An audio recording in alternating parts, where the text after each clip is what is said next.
달빛처럼 포근한 옛 이야기, 월명야담입니다. 오늘도 건강과 웃음이 늘 함께 하시길 바랍니다. 구독과 좋아요로 함께 해주시면 더 많은 이야기를 들려드릴 수 있습니다. 자, 이제 달빛 같은 이야기 속으로 함께 걸어가 보겠습니다. 새벽 무렵, 아직 동트기 전 흐릿한 어스름이 한양 한복판을 감싸고 있었습니다.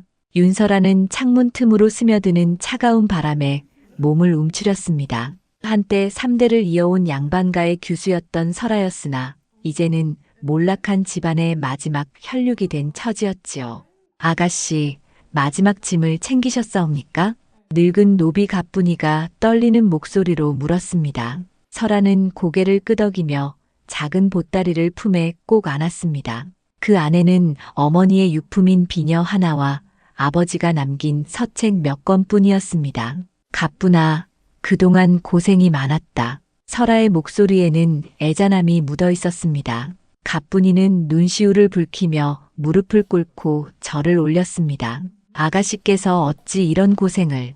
하지만 더는 말을 잇지 못했습니다. 이미 집안의 재산은 빚에 막혀 하나둘 팔려나갔고 마지막 남은 기와집마저 채주들에게 넘어갈 판이었으니 더는 버틸 도리가 없었지요. 설아는 깊은 숨을 내쉬며 창밖을 바라보았습니다. 저 멀리 동대문 너머로 해가 막 떠오르려 하고 있었습니다. 그때 대문 밖에서 가마가 서는 소리가 들렸습니다. 중매쟁이 기말매가 급히 들어서며 설아를 향해 깊숙이 절을 올렸습니다. 아가씨, 이도원 댁에서 가마가 와 있사옵니다. 시각이 늦어지면 흉안히 서둘러야 하옵니다. 설아는 마지막으로 집안을 둘러보았습니다. 한때 손님들의 웃음소리가 끊이지 않던 사랑채도 여인들이 술을 놓던 안채도 이제는 썰렁하고 적막했지요. 설아는 조용히 고개를 숙여 조상님께 마지막 인사를 올렸습니다. 한편 이도원의 집안에서는 새 며느리를 맞을 준비가 한창이었습니다. 안주인 박씨는 하인들을 재촉하며 이리저리 살폈습니다. 아직도 대청마루 청소가 끝나지 않았느냐? 양반댁 규수를 맞아들이는데 이렇게 허술히 할 수 있겠느냐? 예, 안주인마님, 곧 마치겠사옵니다. 하인들이 분주히 움직였습니다. 박씨는 속으로 흐뭇해했습니다. 비록 몰락한 양반가라 하나 3대를 이어온 뼈대 있는 집안 출신의 며느리를 맞이한다는 것은 큰 일이었으니 중인 출신 상인 집안인 자신들에게는 집안격을 높이는 기회였지요. 도원아, 내가 맞아들릴 부인은 비록 살림이 기울었으나 뼈대만큼은 확실한 양반 규수다. 앞으로 우리 집안의 체면을 한층 높여줄 터이니 함부로 굴지 말거라. 박씨의 말에 이도헌은 고개만 끄덕였습니다. 어머니의 뜻을 거스를 수 없었습니다. 더구나 장사를 크게 벌이려면 양반들과의 연줄이 필요했고 이번 혼인이 그 발판이 될 것이라는 어머니의 계산이 틀린 것도 아니었지요. 도원아, 이번 혼인으로 고을의 여러 양반들이 우리를 달리 보게 될 것이다. 앞으로는 더욱 큰 장사를 벌일 수 있을 게다. 박씨의 눈빛에는 야심이 번뜩였습니다. 그녀는 이미 설아를 단순한 며느리가 아니라 집안의 세력을 키우는 징검다리로만 여기는 것이었습니다. 마침내 설아를 태운 가마가 이도원의 집 대문 앞에 도착했습니다. 붉은 비단으로 장식된 홀레복 차림의 설아가 가마에서 내려 천천히 걸음을 옮겼습니다. 박씨는 겉으로는 반가운 얼굴을 하고 나와 설아를 맞이했습니다. 어서 오너라, 새아기. 우리 집안의 며느리가 되어주니 고맙구나. 어머님, 부족한 며느리이오나 잘 부탁드리겠사옵니다. 설아는 정중히 절을 올렸습니다. 그러나 박씨의 눈빛에는 계산적인 기색이 번뜩였습니다. 설아도 이를 눈치챘으나 이미 돌이킬 길은 없었습니다. 혼례가 치러지는 동안 설아의 마음은 복잡했습니다. 사랑으로 맺어진 인연이 아닌 서로의 필요에 따른 혼인이라는 것을 뼈저리게 알고 있었지요. 도원 역시 설아를 바라보는 눈빛에는 애정이 아니라 의무감이 더 짙게 서려 있었습니다. 혼례가 끝난 뒤 설아는 새로 배정된 안채에 홀로 앉아 있었습니다. 창밖으로 달빛이 고요히 내려앉고 있었습니다. 설아는 어머니의 비녀를 손에 쥐고 깊은 한숨을 내쉬었습니다. 이제부터는 윤설아가 아닌 이 씨 집안의 며느리로 살아가야 했습니다. 그러나 설아는 아직 몰랐습니다. 자신이 단순한 며느리가 아닌 이 집안이 더 큰 욕망을 품기 위한 징검다리로 쓰이게 될 운명이라는 사실을 말이지요. 혼인을 치른 지 한 달이 지나자 안주인 박 씨의 속내가 드러나기 시작했습니다. 어느 날 아침 박 씨는 설아를 불러 앉혔습니다. 새아기, 이제 집안 사정을 알만도 하니 말해두마. 앞으로 바깥 어른들과 어울릴 일이 많을 터인데 내가 양반가 출신이라 예의도 바르고 말씨도 고우니 우리 집안을 알리는데 큰 도움이 될 것이야. 설아는 시어머니의 속뜻을 알아차렸지만 고개를 숙인 채 조용히 대답했습니다. 어머님 분부대로 하겠사옵니다. 박 씨의 입가에 만족스러운 미소가 번졌습니다. 그녀는 벌써부터 설아를 앞세워 어떤 양반들과 연주를 맺을지 마음속으로 헤아리고 있었지요. 며칠 후 박 씨는 설아에게 곱게 차려입힌 비단 저고리와 치마를 내주고 동네의 김 판서댁 잔치에 데려갔습니다.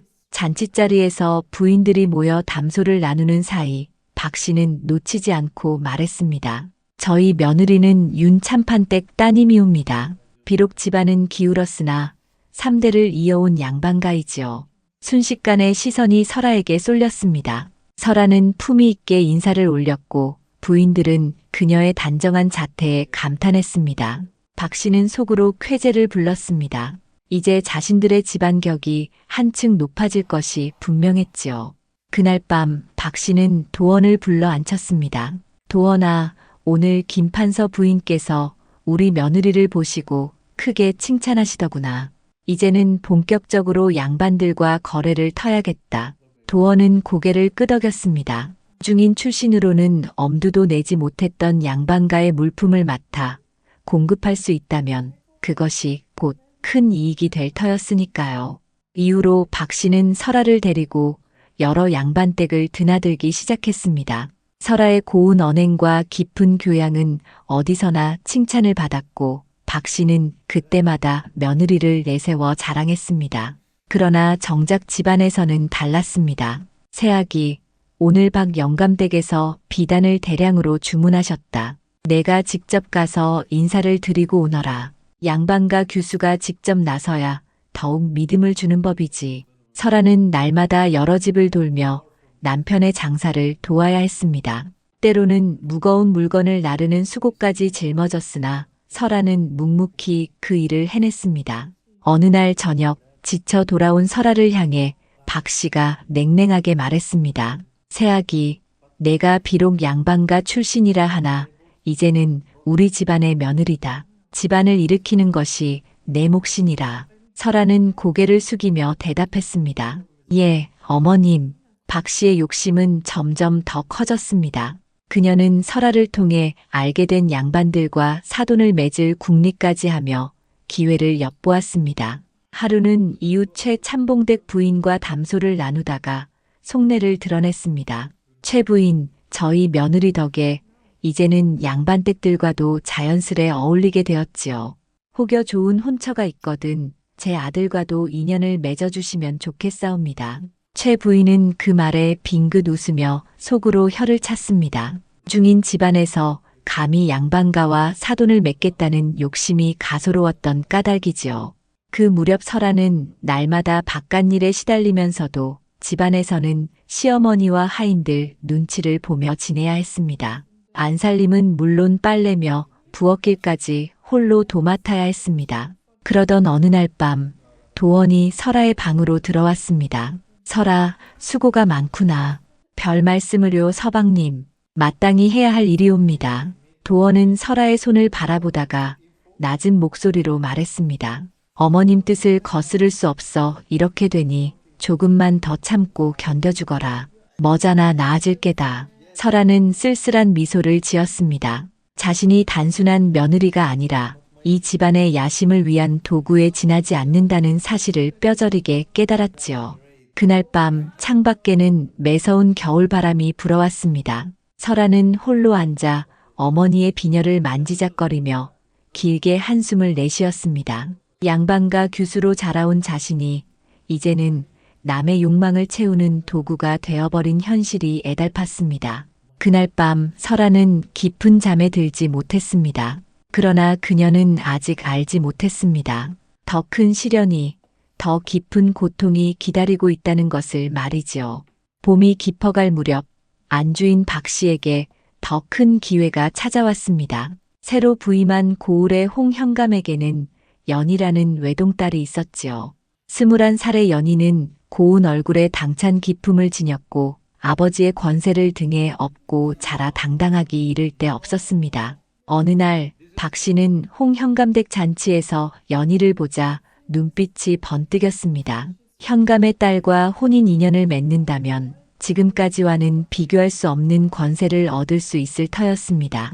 도원아, 내가 홍현감댁 따님을 한번 뵈었으면 좋겠다. 박 씨의 말에 도원은 크게 당황했습니다. 어머님, 제게는 이미 부인이 있지 않사옵니까? 그깟 것쯤이야 어찌하지 못하겠느냐. 설아는 이미 제 할 바를 다했다. 이제는 더 큰 그릇을 얻어야 할 때다. 박 씨의 냉정한 말에 도원은 입을 다물었습니다. 어머니의 뜻을 거스를 수는 없었으나 설아를 떠올리자 마음이 무거워졌지요. 며칠 후 박 씨는 중매쟁이를 시켜 홍현감 댁에 혼담을 넣었습니다. 홍현감은 처음에는 도원이 이미 장가를 든 사정에 난색을 보였으나 박 씨의 끈질긴 청과 두둑한 예물에 결국 마음이 움직였습니다. 더구나 도원의 장사 수완이 고을에 소문나 있던 터라 사위로 나쁘지 않다 여겼던 것입니다. 한편 설아는 집안 분위기가 달라졌음을 느끼고 있었습니다. 시어머니의 태도는 더욱 차가워졌고 하인들도 예전만큼 공손하지 않았습니다. 무엇보다 남편 도원이 자신을 피하는 듯한 기색이 뚜렷했지요.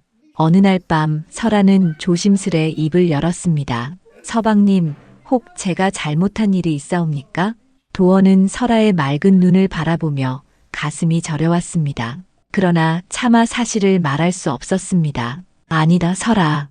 그런 일은 없으니 괴념치 마라. 하지만 설아는 남편의 어색한 태도에서 이미 불길한 예감을 품었습니다. 마침내 홍현감 댁에서 혼인을 허락한다는 소식이 전해졌습니다. 박 씨는 기뻐하며 도원을 불러 말했습니다. 도원아, 이제 설아와는 인연을 끊어야 한다. 홍현감 댁 따님과 혼례를 올리려면 어쩔 수 없는 일이니라. 도원은 고개를 들지 못했습니다. 설아가 지금껏 집안을 위해 얼마나 애써왔는지 누구보다 잘 알고 있었기 때문이지요. 어머님, 설아에게는 어찌 말씀드리오리까? 그건 내가 알아서 하거라. 하루빨리 정리하는 것이 옳다. 박 씨의 차가운 말에 도원은 깊은 한숨을 내쉬었습니다. 다음 날 아침 도원은 설아를 불러 앉혔습니다. 얼굴빛은 굳어 있었고 설아는 그 표정만으로도 무슨 일인지 짐작했습니다. 설아, 내가 할 말이 있느니라.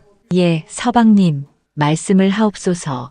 우리 이제는 갈라서야 할 것 같다. 어머님께서 홍현감댁 따님과 혼인을 정하셨다. 설아의 얼굴에서 핏기가 가셨습니다. 예감했던 일이었으나 막상 듣고 나니 온몸이 떨렸습니다. 그렇다면 저는 어디로 가야 하옵니까? 도원은 설아의 얼굴을 차마 똑바로 볼 수 없었습니다. 미안하다 설아. 참으로 미안하다. 설아는 고개를 끄덕이며 조용히 일어섰습니다. 더는 할 말이 없었지요. 그날 오후 박 씨는 설아를 불러 차갑게 말했습니다. 설아, 그동안 우리 집을 위해 애써주었으나 이제는 갈 길을 가야 할 때다. 내일 아침 짐을 챙겨 나가거라. 설아는 정중히 절을 올렸습니다. 그동안 신세를 많이 입었습니다. 박 씨는 설아의 담담한 태도에 잠시 당황했습니다. 울며 애원할 줄 알았는데 설아는 의외로 차분했지요. 그날 밤 설아는 홀로 짐을 꾸렸습니다. 챙길 것은 혼인 때 가져온 작은 보따리 하나뿐이었습니다. 어머니의 비녀, 아버지가 남긴 서책 몇 권, 그리고 몇 벌의 옷가지가 전부였습니다. 이른 새벽 설아는 조용히 집을 나섰습니다. 누구 하나 배웅하지 않았고 도원조차 보이지 않았습니다. 오직 하인 하나가 문간까지 따라와 작은 목소리로 인사했을 뿐입니다. 새아기, 부디 몸 건강하시옵소서. 설아는 고개를 끄덕이며 대답했습니다. 고맙다. 대문을 나선 설아는 단 한 번도 뒤를 돌아보지 않았습니다.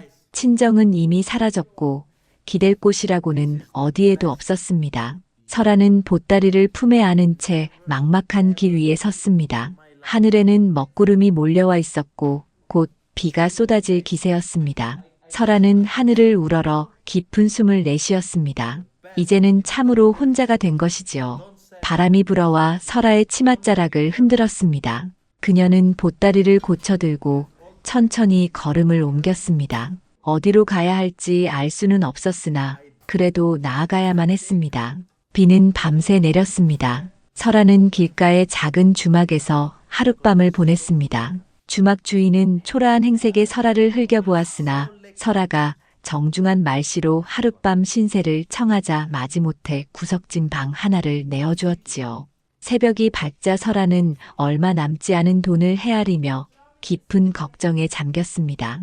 이대로라면 며칠도 버티지 못할 형편이었습니다. 설아는 보따리를 둘러매고 다시 길에 올랐습니다. 어디로 가야 할지 알 수 없는 채로 발길을 옮기던 설아는 문득 어린 시절 아버지를 따라 금강산에 갔던 기억을 떠올렸습니다. 그곳 청운사에는 아버지와 인연이 깊었던 해운 스님이 계셨지요. 10여 년 세월이 흘렀으나 혹시나 하는 마음에 설아는 그 길로 발걸음을 돌렸습니다. 사흘을 걸어 마침내 청운사에 닿았을 때 설아는 지쳐 절 입구에 주저앉았습니다. 산속의 고요한 절집은 속세의 번잡스러움과는 달리 맑고 평화로운 기운이 감돌고 있었지요. 그때 한 노승이 설아를 발견하고 다가왔습니다. 얼굴에는 자비로운 미소가 번져 있었습니다. 보살님, 어찌 이런 산골까지 오셨습니까? 설아는 고개를 들어 스님을 바라보았습니다. 낯익은 얼굴이었지요. 혹시 해운 스님이시옵니까? 그렇습니다. 그런데 보살님은 저는 윤참판댁 딸 설아입니다. 예전에 아버님과 함께 이곳을 찾은 적이 있습니다. 해운 스님의 눈빛이 환해졌습니다. 아, 그때 그 총명하던 아이라니 윤 영감님의 따님이셨구나. 그런데 어찌 이런 모습으로 오셨는지요. 설아는 눈물을 꾹 참으며 지금까지의 사연을 모두 털어놓았습니다. 집안의 몰락, 어쩔 수 없었던 혼인, 그리고 하루아침에 쫓겨난 신세까지 낱낱이 고했습니다. 해운 스님은 조용히 고개를 끄덕이며 설아의 이야기를 끝까지 들어주었습니다. 설아보살 참으로 고생이 많으셨습니다. 우선 몸부터 추스르고 마음을 다스리도록 하시지요.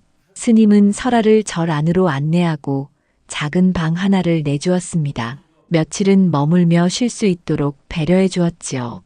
며칠이 지나 설아의 얼굴에 다시 생기가 돌자 해운 스님은 그녀를 불러 앉혔습니다. 설아보살, 세상사는 다 그런 것이지요. 사람마다 욕심을 품고 살아가지만 하늘은 모든 것을 지켜보십니다. 스님, 저는 너무 억울합니다. 그들을 위해 온 힘을 다했는데도 그 마음 충분히 알겠노라. 하지만 보살, 악은 스스로 무너지고서는 언젠가 드러나게 마련이지요. 지금은 어둠 속에 있는 듯해도 머지않아 빛이 찾아올 것입니다. 해운 스님의 말씀에 설아에 굳었던 마음이 조금씩 풀리기 시작했습니다. 그렇다면 저는 앞으로 어떻게 살아야 하겠습니까? 원망을 내려놓고 올곧게 사는 것이지요. 하늘이 보살께 내린 시련에는 반드시 그 뜻이 있을 것입니다. 그날 밤 설아는 법당에서 촛불을 켜고 오랫동안 부처님 앞에 앉아 있었습니다. 가슴속 깊이 응어리진 원망과 분노를 하나씩 내려놓으며 앞으로는 어떻게 살아가야 할지 스스로 다짐했지요. 며칠 더 지난 후 설아는 해운 스님께 작별 인사를 드렸습니다. 스님, 그동안 큰 은혜를 입었습니다. 이제 저도 제 길을 찾아 나서야겠습니다. 설아보살, 세상에 나가서도 지금의 마음을 잃지 마시오.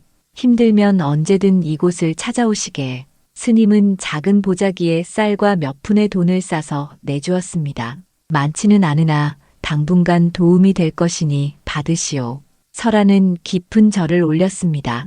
스님의 은혜, 평생 잊지 않겠습니다. 산길을 내려오는 설아의 발걸음은 올라올 때와 달랐습니다.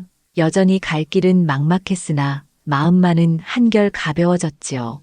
악은 스스로 무너지고 선은 언젠가 드러나게 마련이다. 설아는 고개를 들어 하늘을 바라보았습니다. 구름 사이로 따스한 햇살이 스며들고 있었습니다. 이제 더는 원망하지 않겠노라, 올곧게 살아가겠노라 다짐했습니다. 마을로 내려온 설아는 어느 집 문에 붙은 종이를 보았습니다. 바느질할 손을 구한다는 글귀였지요.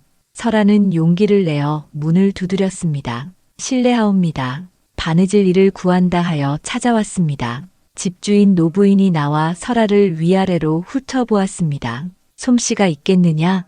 예, 어릴 적부터 익혔사옵니다. 정중한 말씨와 품이 있는 몸가짐에 노부인은 고개를 끄덕이며 허락했습니다. 설아는 작은 희망을 품고 새로운 삶의 준비를 시작했습니다. 그날 밤 다락방에 홀로 앉은 설아는 어머니의 비녀를 손에 쥐고 굳게 다짐했습니다. 이제는 누구에게도 기대지 않고 스스로의 힘으로 살아가겠다고 말이지요. 설아가 산사를 떠난 지 2달 뒤 이도헌과 홍연희의 혼례가 성대히 치러졌습니다.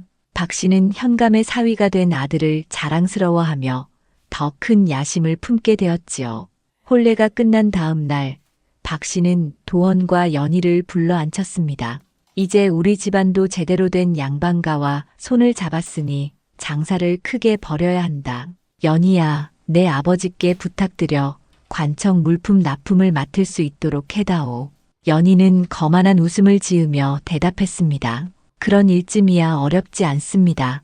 어머님, 아버지께서 이미 여러 상인들과 거래를 하고 계시니 금세 성사될 것입니다. 박 씨의 눈빛이 번뜩였습니다. 이제야 비로소 큰 장사를 시작할 수 있을 것 같았던 것이지요. 며칠 후 홍 현감의 주선으로 도헌은 관청의 쌀과 무명을 납품하는 큰 거래를 따냈습니다.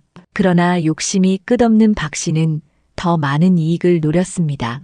도헌아, 우리가 백성들에게서 곡식을 직접 사들이면 훨씬 헐값에 들릴 수 있다. 중간 상인을 거치지 말고 말이다. 도헌은 어머니의 말에 고개를 끄덕였습니다. 연희 역시 아버지의 권세를 믿으며 거들었습니다. 맞습니다, 어머님. 아버지께서 고을 백성들에게 말씀하시면 누구도 거절하지 못할 것입니다. 이렇게 해서 도헌 일가는 홍 현감의 힘을 빌려 백성들을 억누르기 시작했습니다. 추수철이 되자 마을마다 돌아다니며 곡식을 헐값에 강제로 사들였지요. 어느 날 한 농부가 2손을 모아 애원했습니다. 나으리, 이 값으로는 겨울을 날 수가 없사옵니다. 제발 조금만 더 쳐주십시오. 그러나 도헌은 냉정하게 내뱉었습니다. 이것은 현감 어른의 뜻이다. 더는 말하지 마라. 거부하면 불미스러운 일을 당할 것이다. 농부는 울음을 삼키며 돌아갔으나 어찌할 도리가 없었습니다. 현감의 사위가 하는 일에 감히 누가 맞설 수 있겠습니까? 이렇게 헐값에 거둔 곡식을 관청에는 정가로 납품하여 막대한 이익을 취했습니다. 박 씨는 쌓여가는 돈을 보며 흐뭇해했습니다. 연희야, 내 덕에 우리 집안이 이렇게 번창하는구나. 연희는 교만한 얼굴로 대답했습니다. 당연한 일이옵니다, 어머님. 우리 집안의 권세를 모르는 이가 어디 있겠사옵니까? 그러나 탐욕은 끝이 없었습니다. 박 씨는 더 큰 이익을 바라고 장부를 조작하기 시작했습니다. 실제로는 헐값에 산 곡식을 값비싼 값으로 구입한 듯 꾸며 관청에 허위 보고를 한 것이지요. 어느 날 밤 박 씨는 도헌을 불러 비밀스레 말했습니다. 도헌아, 장부를 정밀히 작성해야 한다. 괜한 눈에 띄면 곤란하니라. 도헌은 불안한 마음을 감추지 못했습니다. 어머님, 만에 하나 들키면 어찌하오리까? 들킬 리 없다. 현감 어른이 우리 사돈이 아니냐. 설사 문제가 생긴다 해도 연희 아버지께서 막아주실 것이다. 박 씨의 단호한 말에 도헌은 마지못해 따랐습니다. 그 사이 고을 백성들의 원성은 하늘을 찌를 듯 높아졌습니다. 겨울을 앞두고 곡식을 헐값에 빼앗긴 농민들의 처지는 참으로 참담했지요. 한편 연희는 현감의 딸이라는 지위를 내세워 더욱 사치스러운 삶을 누리기 시작했습니다. 값비싼 비단옷을 해입고 귀한 장신구를 마구 사들이며 하인들을 함부로 부렸습니다. 이것도 마음에 안 든다. 저것도 성에 차지 않는다. 당장 다른 것으로 가져오너라. 연희의 횡포에 하인들이 속으로 혀를 찼으나 감히 대꾸하지 못했습니다. 도원 또한 아내의 사치에 물들어 점점 방탕해졌습니다. 기생집을 드나들고 도박에 빠져 술에 취한 채 돌아오지 않는 날이 잦아졌습니다. 도원아, 요즘은 지나치게 놀기만 하는 것 아니냐? 박 씨가 걱정스럽게 묻자 도원은 건방진 기색으로 대답했습니다. 어머님, 이제 우리도 양반 대열에 들었는데 이 정도는 해야 하지 않겠습니까? 박 씨는 아들의 변한 모습을 보고 놀랐으나 이미 돌이킬 수 없는 길에 들어선 뒤였습니다. 그러던 어느 날 상급 관청에서 납품 장부를 점검하겠다는 소식이 전해졌습니다. 각 고을의 물품 조달 상황을 일일이 살피겠다는 명이 내려온 것이었지요. 박 씨는 불이 나게 도원을 불러들였습니다. 도원아, 장부를 다시 살펴야겠다. 작은 흠결도 있어서는 안 된다. 그러나 이미 거짓이 너무 많았습니다. 급히 고치려다 보니 오히려 허점이 드러났지요. 연희는 다급히 아버지를 찾아가 애걸했습니다. 아버님, 만에 하나 문제가 생기면 도와주실 수 있으시지요? 홍 현감은 난처한 얼굴로 고개를 저었습니다. 연희야, 상급 관청에서 직접 내려오는 일에 아버지라 해도 손을 쓸 수 없단다. 그제야 연희는 두려움에 사로잡혔습니다. 지금껏 아버지의 권세를 믿고 제멋대로 행하였는데 정작 위태로운 순간에 도움을 받을 수 없다니. 그날 밤 박신의 집안은 초조함에 잠을 이루지 못했습니다. 탐욕에 젖어 저지른 악행들이 하나둘 떠올라 가슴을 조였지요. 그러나 이미 때는 늦었습니다. 스스로 뿌린 악의 씨앗이 이제 막 싹을 틔우기 시작한 것이었습니다. 한편 설아는 바느질로 근근히 생계를 이어가며 소박한 삶을 꾸려가고 있었습니다. 마을 사람들은 처음에는 그 신분을 의심했으나 설아의 정직한 인품과 정갈한 솜씨를 보고는 점점 신뢰를 보내기 시작했지요. 어느 날 저녁 설아가 바느질을 하고 있는데 집주인 노부인이 근심스러운 얼굴로 들어왔습니다. 설아야, 큰일이 났다. 마을 농부들이 모두 울상이구나. 무슨 일이시옵니까? 현감 사위라는 자가 와서 곡식을 헐값에 강제로 사들여 갔단다. 이렇게 되면 겨울을 어찌 나겠느냐. 설아는 깜짝 놀랐습니다. 현감 사위라면 도원일 것이 분명했지요.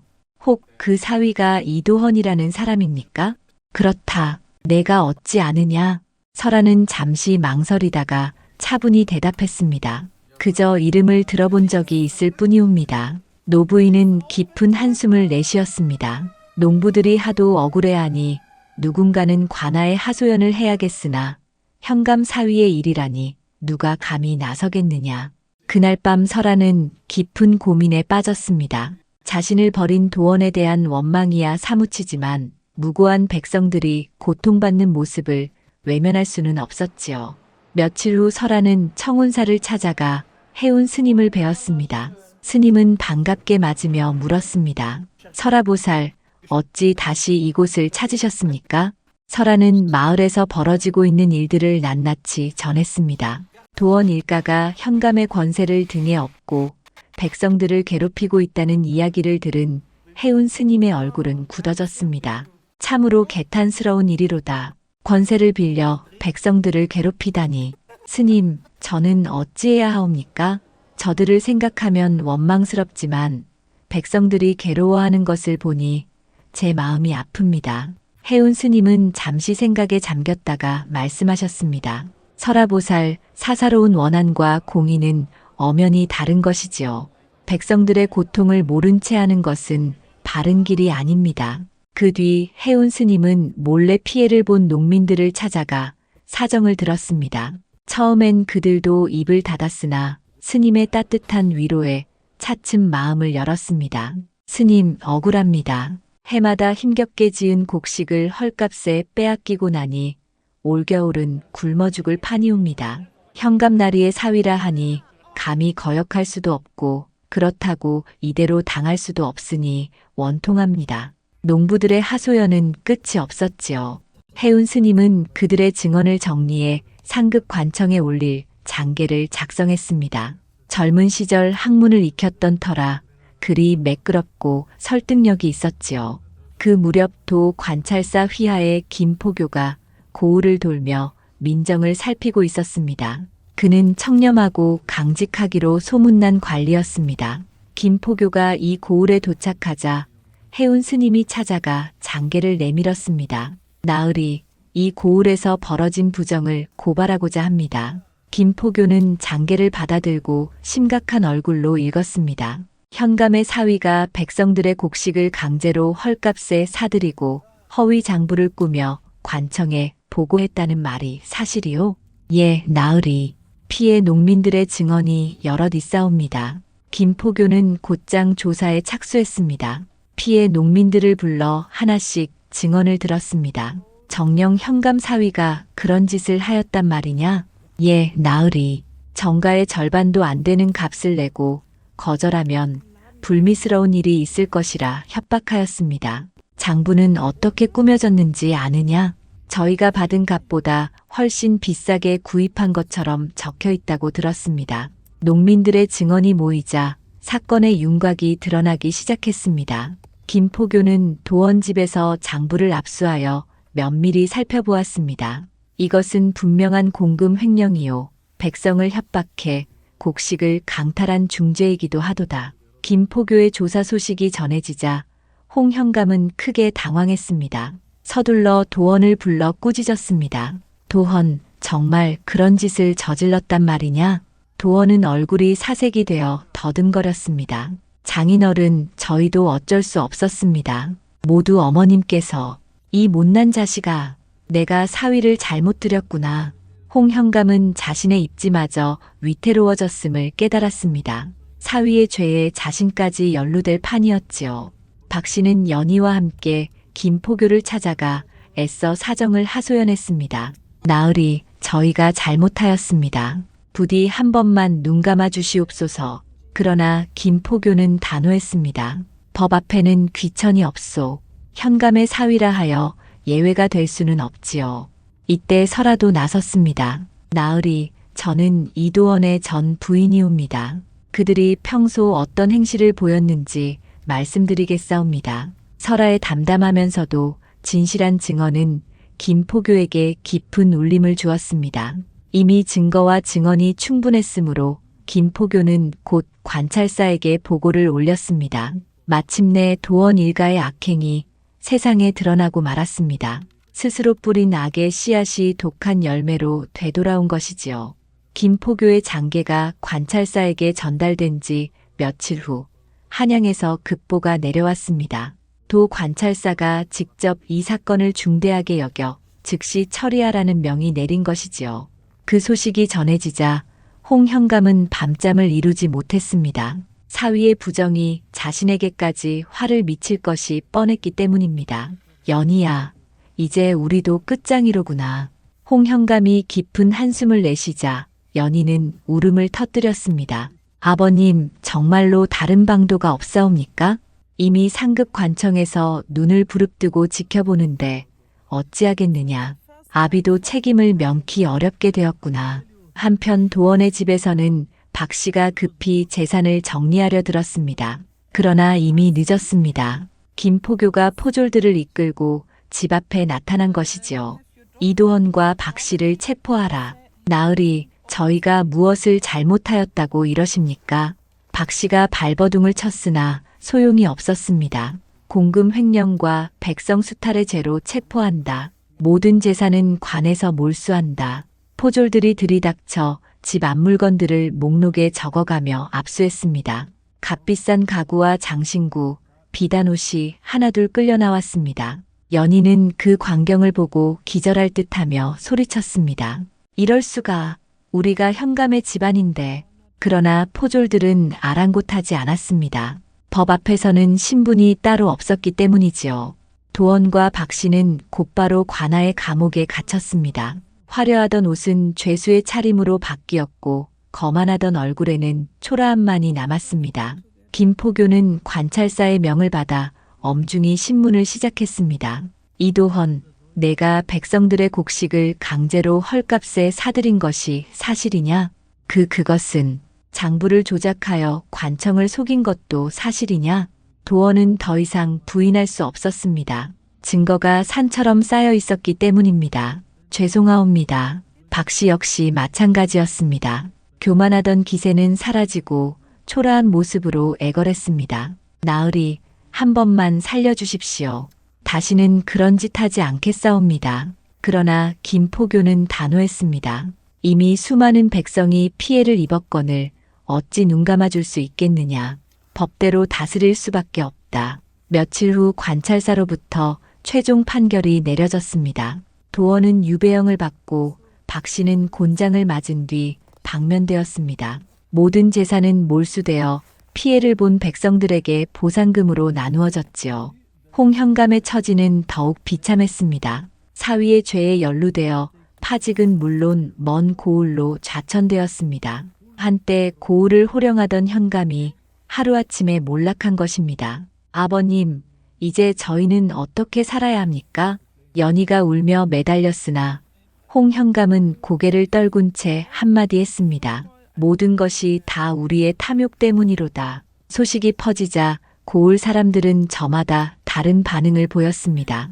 피해를 본 농민들은 두 손을 들고 기뻐했습니다. 하늘이 우리 억울함을 풀어주셨구나. 권세를 믿고 못된 짓을 하더니 결국 벌을 받는구나. 그러나 일부는 도원 일가의 몰락을 보며 안타까움을 표하기도 했습니다. 그래도 한때는 고을의 큰 상인이었는데 허나 욕심이 지나쳤던 게지. 한편 설아는 이 모든 소식을 들으며 착잡한 심정에 젖었습니다. 자신을 버린 자들의 몰락에 씁쓸함을 느끼면서도 백성들이 구제받은 것에는 깊은 안도감을 느꼈지요. 그때 해운 스님이 설아를 찾아와 말씀했습니다. 설아보살, 이번 일로 많은 백성이 구제를 받았소. 그대가 용기를 내어 진실을 밝힌 덕이지요. 스님, 저는 그저 옳은 일을 했을 뿐입니다. 그것이 곧 진정한 선행입니다. 사사로운 원한을 넘어 공의를 실현한 것이지요. 며칠 뒤 초라한 차림의 박씨가 설아를 찾아왔습니다. 한때 거만하던 기세는 자취도 없고 오직 비굴한 모습만 남아 있었습니다. 설아야, 나를 용서해다오. 내가 너를 잘못 대했구나. 설아는 잠시 그녀를 바라보다 차분히 대답했습니다. 이미 다 지난 일입니다. 이제는 각자의 길을 가시지요. 박씨는 설아의 담담한 태도에 오히려 고개를 떨구었습니다. 내가 이렇게 너그럽다니. 설아는 더는 말하지 않았습니다. 이미 모든 원한을 내려놓았기 때문이었습니다. 그날 밤 설아는 창가에 앉아 달빛을 바라보았습니다. 해운 스님의 말씀이 가슴에 맴돌았습니다. 악은 스스로 무너지고 선은 언젠가 드러나기 마련이지요. 정녕 하늘은 모든 것을 굽어보고 계셨습니다. 한때 권세와 부를 자랑하던 자들이 하루아침에 무너진 것을 보며 설아는 세상의 이치를 깊이 깨달았습니다. 멀리서 종소리가 울려 퍼졌습니다. 청운사의 저녁 예불 종소리였습니다. 설아는 그 소리를 들으며 마음 깊은 곳에서 평화를 느꼈습니다. 이제 참으로 모든 것이 끝난 것이지요. 도원 일가의 몰락 이후 석 달이 흘렀습니다. 고을은 다시 평온을 되찾았고 피해를 본 농민들은 관에서 내려준 보상으로 겨울을 무사히 날 수 있었지요. 설아는 여전히 바느질로 소박한 삶을 이어갔습니다. 하지만 이제는 마을 사람들이 모두 존경의 눈으로 바라보았습니다. 사사로운 원한을 넘어 정의를 위해 나선 그녀의 용기가 널리 알려졌기 때문입니다.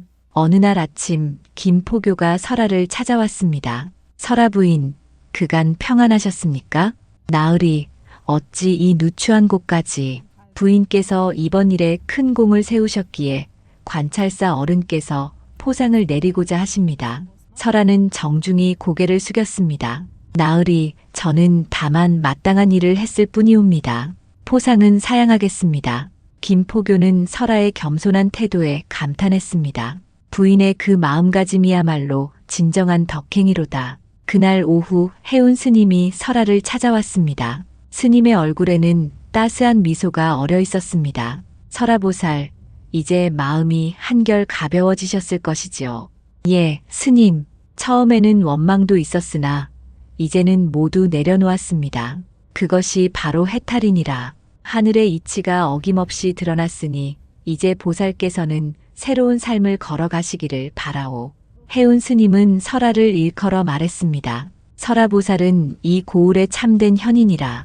개인의 원한을 넘어서 공의를 세우신 분이시지요. 설화는 겸손히 답했습니다. 스님께서 지나치게 말씀하십니다. 저는 그저 옳은 일을 했을 뿐이옵니다. 며칠 후 장터에서 설화는 뜻밖의 광경을 보았습니다. 한때 교만하던 연희가 초라한 행색으로 나무를 팔고 있었습니다. 아버지가 파직되고 남편이 유배를 떠난 뒤 하루아침에 천한 신세로 전락한 것이었습니다. 나물 사시오. 싱싱한 나물. 연희의 목소리에는 예전의 오만은 사라지고 애처로움만이 남아 있었습니다. 지나가는 이들은 그녀를 보며 혀를 찼습니다. 저게 옛날 현감댁 아가씨라지. 세상 참 더덥구나. 권세 믿고 교만하더니 끝내 적골이 되었네. 설화는 연희를 바라보며 착잡한 심정이 들었습니다. 연희 역시 설화를 보고는 얼굴을 붉혔습니다. 그러나 설화는 조용히 다가가 나물 몇 단을 샀습니다. 고맙습니다. 연희가 작게 중얼거리자 설화는 아무 말 없이 고개만 끄덕이고 돌아섰습니다. 그날 저녁 설화는 그 일을 해운 스님께 말씀드렸습니다. 스님, 연희를 보니 마음이 참으로 복잡했습니다. 미워할 수도 그렇다고 불쌍히 여길 수도 없는 보살, 그것이 바로 사람의 마음이지요. 연희 또한 세월 속에서 자신의 허물을 깨달아 가겠지요. 때로 고난은 가장 큰 스승이 되기도 합니다. 그 무렵 유배지에서 소식이 전해졌습니다.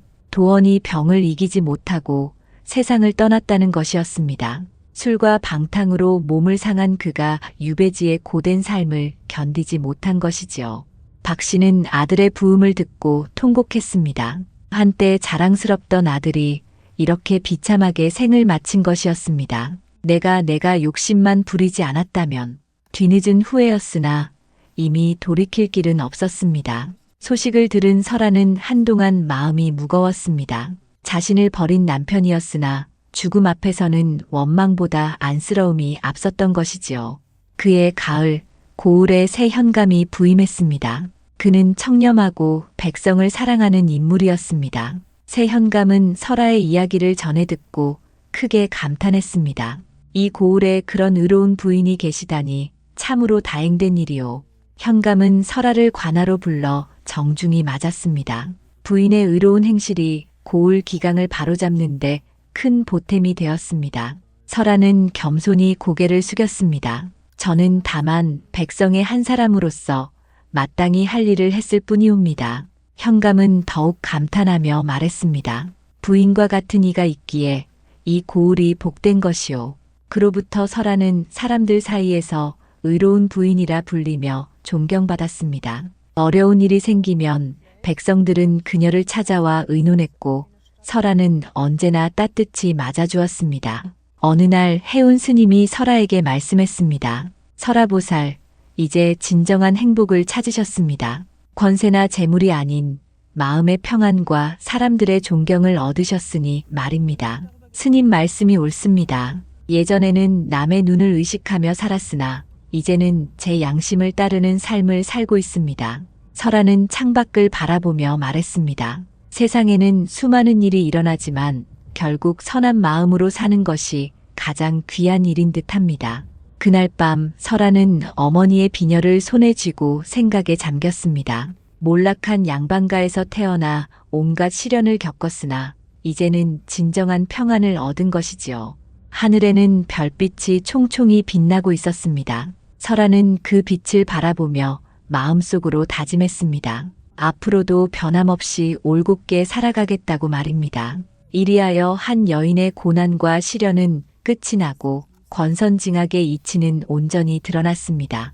악은 스스로 무너지고 선은 마침내 빛을 발하였으니 이것이야말로 하늘의 뜻이 이루어진 것이지요.